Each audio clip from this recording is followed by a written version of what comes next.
Good Morning Business, spéciale élection européenne avec la Tribune. Décryptage, débat et reportage. Good Morning Business vous accompagne jusqu'au résultat. Good Morning Business, spéciale élection européenne. Laure Closier. Et oui, tous les lundis de 8h à 9h, BFM Business vous accompagne autour des élections européennes. Et on commence avec ce sujet de défense. L'Europe a-t-elle les moyens de se protéger? Pour m'accompagner ce matin, Michel Cabirol, bonjour. Vous êtes journaliste défense à la Tribune. Et notre premier invité, c'est Emmanuel Kiva, délégué général pour l'armement. Merci d'être avec nous ce matin. On va vous interroger évidemment sur ces enjeux de défense européenne. Une Europe forte, qu'est-ce que c'est? On va voir si notre tissu de PME arrive à s'organiser comme il le faut. Mais on est allé voir avant comment les industriels européens utilisent les fonds. Reportage chez Arcus dans les Yvelines, l'un des leaders européens des véhicules blindés. Reportage de Timothée Marouzé. Je me trouve ici chez l'un des leaders européens des véhicules blindés et le fournisseur de 90% des véhicules à roues de l'armée de terre française. Un groupe qui finance une partie de sa R&D grâce au Fonds européen de défense et qui espère bien bénéficier d'un renforcement de l'Europe de la défense. Alors, Arcus est une ETI française de 1500 employés répartis sur 4 sites de production et un site tertiaire. Et nos activités vont de la conception au montage de véhicules jusqu'au maintien en conditions opérationnelles. Depuis 3 ans, Arcus travaille avec une trentaine d'industriels de la défense à travers l'UE sur des projets de R&D. Montant de l'enveloppe fournie par l'UE, 7,9 milliards d'euros sur 7 ans et répartis entre les différents industriels européens. Les concurrents deviennent donc à travers ce fonds des partenaires. Pour cela, chacun travaille sur des briques technologiques propres afin de préserver leur savoir-faire. Solène Dupont de Romémont est chef de projet aux affaires européennes chez Arcus. Ce qu'on a observé, c'est que ça nous permet de mobiliser jusqu'à 20% de notre R&D sur ce fonds européen de défense. Donc c'est un vrai levier financier pour nous et surtout ça renforce la légitimité d'Arcus sur la scène européenne en tant qu'acteur clé de l'innovation. Dernier enjeu de taille, la synchronisation entre partenaires européens, souvent complexe, puisque chaque industriel priorise d'abord les besoins d'armement nationaux avant les besoins européens. Pourtant, les ambitions à Bruxelles pour aller plus loin sont bien là. Thierry Breton proposait en janvier dernier l'idée d'un fonds de défense européen de 100 milliards d'euros. Alors Emmanuel Kiva, cette idée, on voit bien à quel point l'argent c'est le nerf de la guerre, cette idée d'un fonds européen de défense, 1,5 milliard d'euros, c'était une promesse autour de 100 milliards. Est-ce que les fonds vont arriver ou est-ce qu'on est très loin en fait de ce qu'on voulait faire?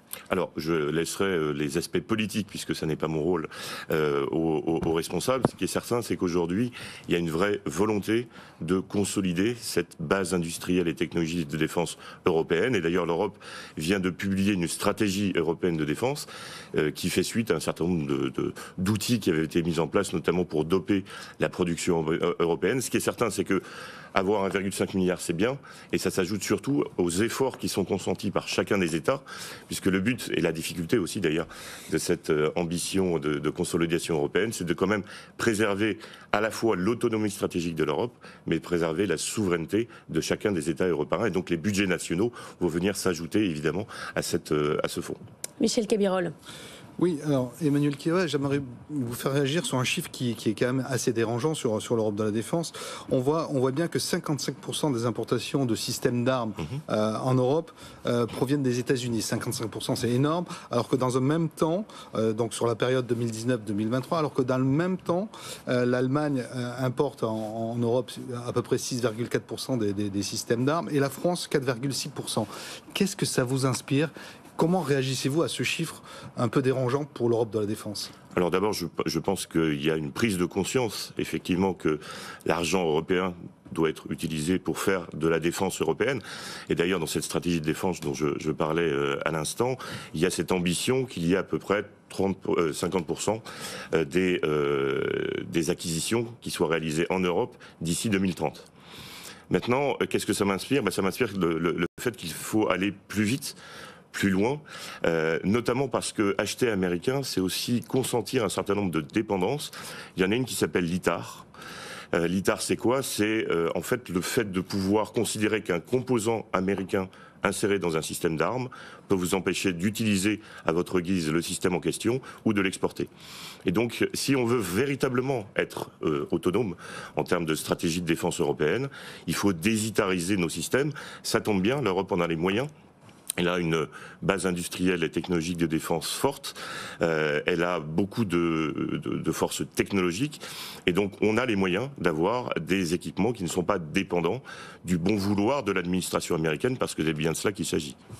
Vous dites l'Europe a les moyens, on a une base industrielle forte, mais on a nos géants, puis on a nos champions PME et ETI qui parfois sont très fragmentés, ont besoin de consolidation. Et c'est pas qu'ils râlent aujourd'hui en disant on n'arrive pas, ils aimeraient pouvoir produire autant, mais ils ont des difficultés sur tous les plans. Alors, effectivement, ce qu'on appelle la BITD, c'est dans l'armée, on aime bien les acronymes, donc base industrielle et technologique de défense, c'est à peu près 10 grands maîtres d'œuvre. Et derrière, vous avez 4500 sous-traitants, PME, qui font l'objet de toute l'attention de la DGA et de toute l'attention du ministère des Armées. D'abord parce que c'est notre métier de pouvoir maintenir, consolider. Et d'ailleurs, cette industrie de défense, ces PME, pendant la crise Covid, aucune n'est morte. C'est-à-dire on est allé interroger, soutenir individuellement chacune des PME. Nous venons de créer la direction de l'industrie de défense à la DGA, dont l'un des rôles, c'est aussi de suivre ces filières-là. Et vous avez raison, il peut y avoir des difficultés. Vous savez que le ministre des Armées, Sébastien Lecornu, s'est emparé du chantier économie de guerre, c'est-à-dire être prêt à accélérer la production. Pour accélérer la production, on peut dire à un Thales, à un Safran, à un MBDA, il faut accélérer. Mais derrière, vous avez des sous-traitants de rang 1, 2, 3. Et donc, notre métier aussi, c'est d'identifier les goulets d'étranglement, de fournir des solutions, de l'accompagnement qui peut être... Là, ils sont où, ces goulets? Ils sont sur les talents? Ils sont partout. Ils peuvent être sur les talents. Alors, c'est pas dramatique. On a fait cette analyse-là. On travaille avec la BPI. Aujourd'hui, il y a à peu près une 50aine de goulets d'étranglement sur des systèmes critiques qui ont été identifiés, qui sont en cours de résolution. Il y en avait 200 il y a un an. Donc vous voyez qu'on travaille et puis on travaille. Mais ça peut être effectivement sur des talents, sur des matières premières, sur des machines, des capacités de production.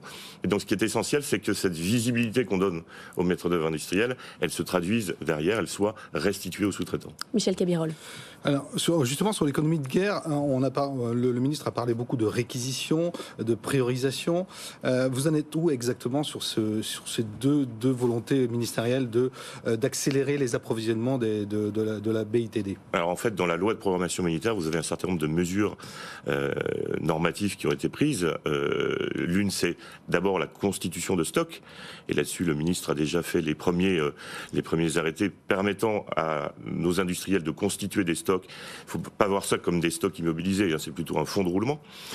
Ensuite, il y a d'autres armes, si j'ose dire, dans le bon sens du terme, parce qu'il ne s'agit pas non plus de faire uniquement de la contrainte, mais on est prêt à le faire si nécessaire, permettant, par exemple, pour des sociétés qui sont des sociétés duales, qui ont à la fois des programmes militaires et des programmes civils, de leur demander de passer les programmes militaires, le cas échéant, en priorité.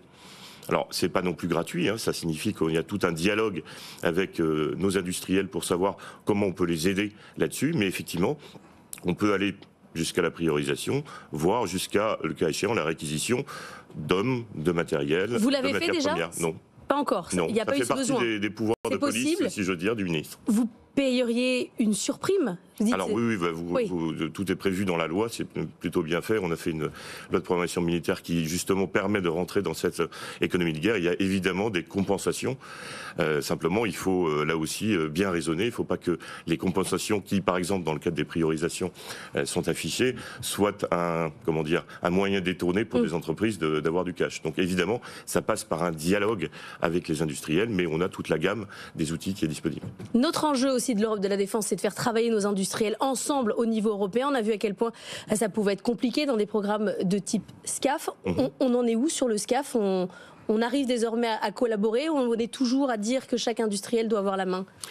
Ah non, on collabore. Il y a une étape majeure qui a été franchie au mois dernier sur le SCAF, qui est le choix de la forme finalement du démonstrateur, et qui a été agréé par les 3 États. Je rappelle donc France, Allemagne et Espagne. Moi, j'étais venu sur votre antenne il y a à peu près 1 an et demi, et vous étiez votre collègue était très dubitatif sur le fait qu'on arrive à lancer le SCAF. Vous voyez qu'on y est arrivé. On y arrive. Et on arrive aussi à lancer le MGCS. Donc simplement pour que tout le monde s'y retrouve, le SCAF, donc c'est le système de combat aérien du futur, c'est-à-dire à la fois un avion de 6e génération, mais entouré d'effecteurs dronisés, et tout ceci dans un cloud de combat. Et le MGCS, comme l'a dit le ministre, c'est plutôt le futur du char, c'est-à-dire effectivement un char lourd, avec d'autres effecteurs à côté, ça peut être des blindés dotés d'armes innovantes, des drones, et là aussi un cloud de combat, et ce projet est en bonne route. Michel Cabirol. Mais cela dit, sur le SCAF et sur le MGCS, là on parle beaucoup plus aujourd'hui d'études amont et pour le SCAF de démonstrateurs. Aujourd'hui, les deux programmes ne sont pas lancés. Quels sont les déclics qu'il faudrait pour justement lancer ces deux programmes à l'horizon 2027? Je ne dirais pas qu'ils ne sont pas lancés. Ils sont lancés dans leur première phase. Oui. Et la phase 1B, dite 1B du SCAF, elle inclut également des démonstrateurs. Alors ce n'est pas des avions qui volent, démonstrateurs sur banc d'essai, sur drones, notamment sur drones civils, sur toute l'avionique. Et il y aura, avant l'entrée en phase 2, une démonstration notamment sur tout ce qui est connectivité. Et est-ce que vous pensez qu'il y a une bonne volonté de travailler, de coopérer entre Airbus et Dassault? Alors, je laisserai Airbus et Dassault le soin de répondre. Le fait est qu'ils coopèrent. Donc oui, je pense qu'on a aujourd'hui réussi à avoir un équilibre, de la même manière qu'on va avoir un équilibre dans MGCS entre les 4 sociétés qui participent, donc KNDS France, KNDS Allemagne, Nexter, Nexter c'est l'ancien nom de KNDS France, Thales et Rheinmetall. Et c'est ça qui est toujours un petit peu compliqué à construire, avec le MGCS en miroir du SCAF. Le SCAF c'est sous le leadership français, le MGCS c'est sur le leadership allemand, et là aussi je vous dis qu'il est lancé. Ça signifie qu'il va y avoir une société de projet qui associera à part égale les industriels, donc 50% pour la France, 50% pour l'Allemagne, et que normalement le premier contrat devrait être notifié au tout début de 2025.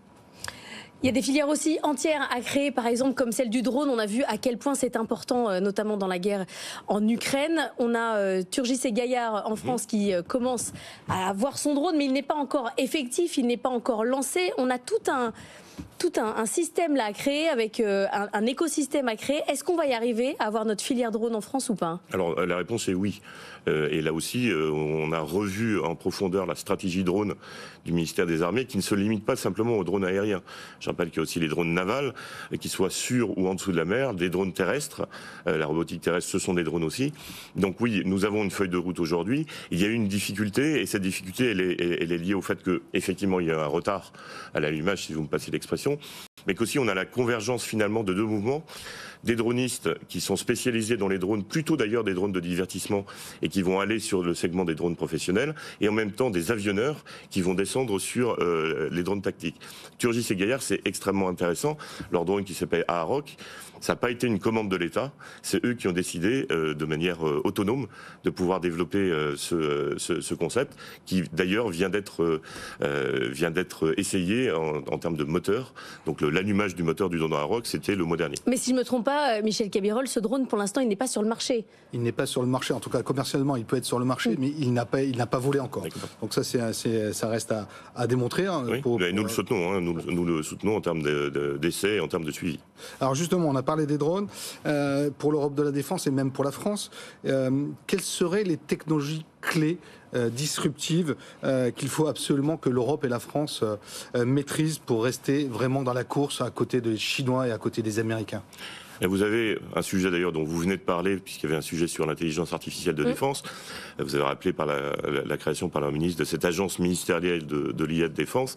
Il est clair que sur l'IA, l'impact est tel qu'on ne peut pas se permettre de déclasser. Ça tombe bien, l'IA c'est essentiellement des maths, et la France c'est plutôt un pays qui est bon en maths.